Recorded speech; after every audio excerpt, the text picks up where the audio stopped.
Your commentator is Basil Rysdale.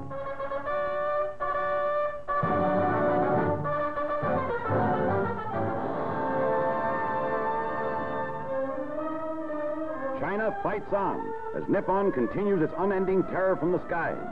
Home and countryside are demolished as the once stoic Chinese rush madly to shelters, tasting again and again the bitter cup of Japan's unceasing offensive, which now threatens the peace of the entire Pacific.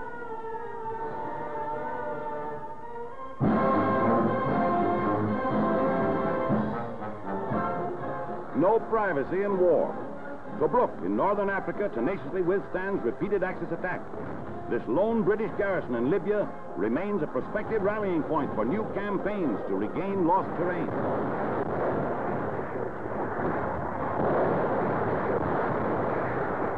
Heroic Greece suffers the pangs of war as Nazi might pours down the Balkans.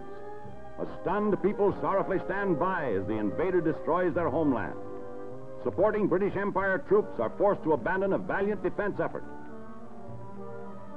In nearby Iraq, great oil supplies are endangered when revolt threatens. Britain enters and quickly wins control, while defenders abandon the fight and guns to the victors.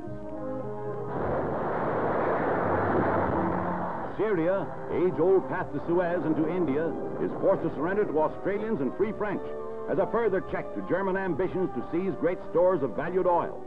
A Vichy-mandated stronghold yields as its officers and men become prisoners of war.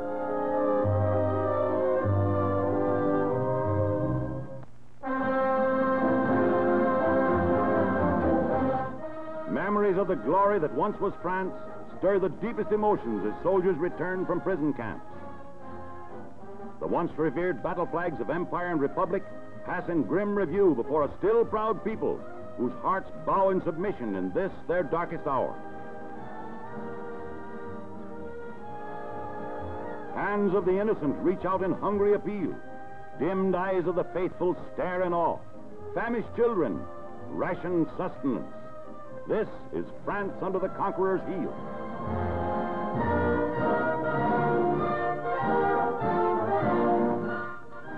The most relentless sea hunt in all naval history.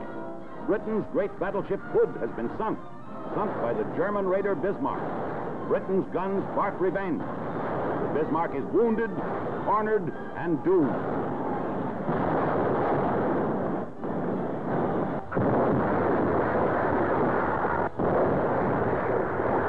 The Bismarck, pride of the swastika fleet, dives to her watery end.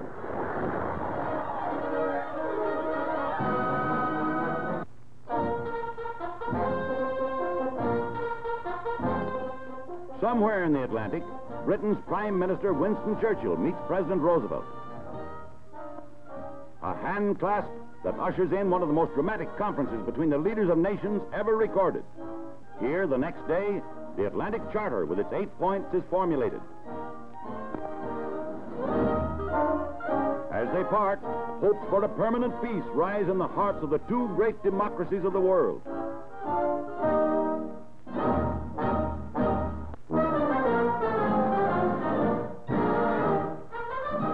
United States Marines and Army forces arrive in Iceland, base of operations in the struggle to keep free the passage of ships between American and British shores.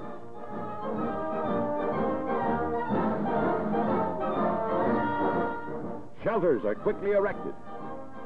Men and equipment are made ready for any emergency. Iceland becomes an outpost of defense as the sound of marching Marines fills the Arctic air.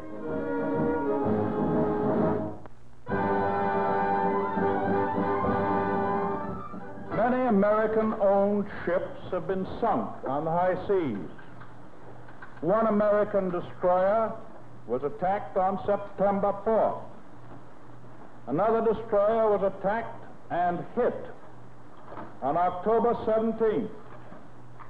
11 brave and loyal men of our Navy were killed by the Nazis. Today, in the face of this newest and greatest challenge of them all, we Americans have cleared our decks and taken our battle station.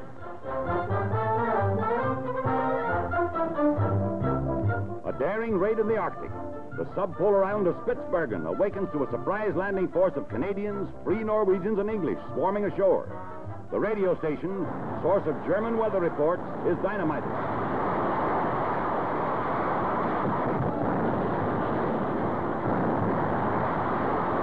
A sapper is knocked to the ground by the terrific force of concussion as a coal mine is demolished.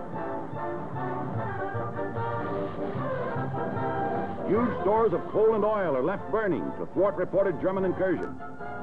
The inhabitants willingly evacuate to England to escape whatever fate Hitler may have planned for bleak outposts on the Arctic Circle.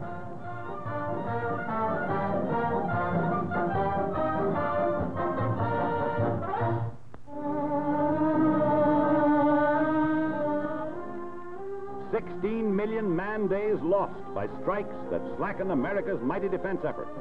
Throughout the nation, the wrath of the mob vents itself on non-sympathizers who attempt to pass mass picket lines. At widely scattered localities, police clash with strikers in hand-to-hand conflict.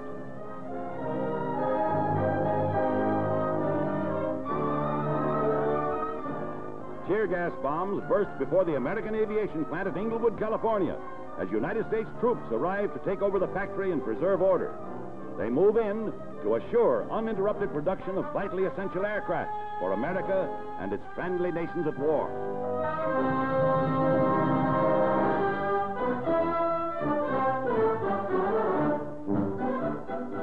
America tests the mightiest bomber ever built. $3.5 million worth of fighting plane takes to the skies.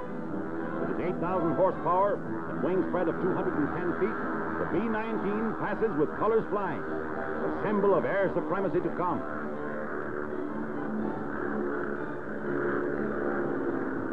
Merchantmen, destroyers, battleships, cruisers slip down the ways as part of the huge program for a two-ocean navy. 690 ships have been ordered. Among these, the USS North Carolina, mightiest battleship afloat, America's grim challenge to marauders of the sea. Its salvos roar, beware!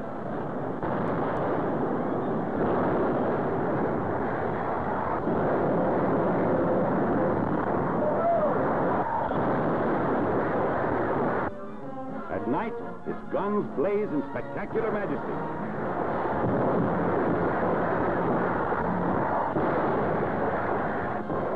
A mighty bulwark to ensure America's freedom of the seas.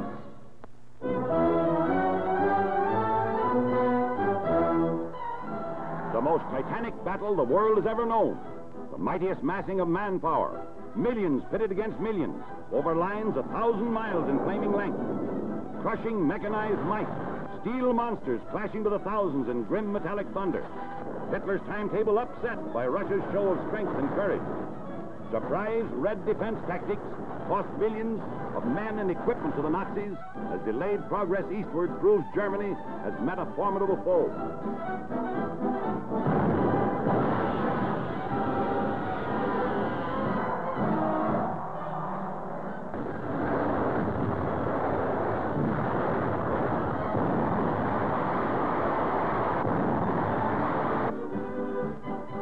Prisoners arrive. Nazis dazed by the sudden turn of battle. Bewildered, torn by the steel of Russian shell fire.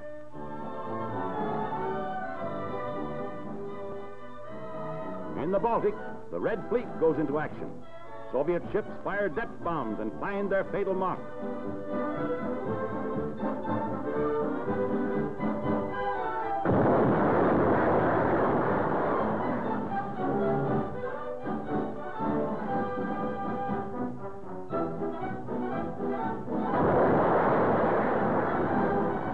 Fateful year in which the whole world sinks more deeply into the abyss of war.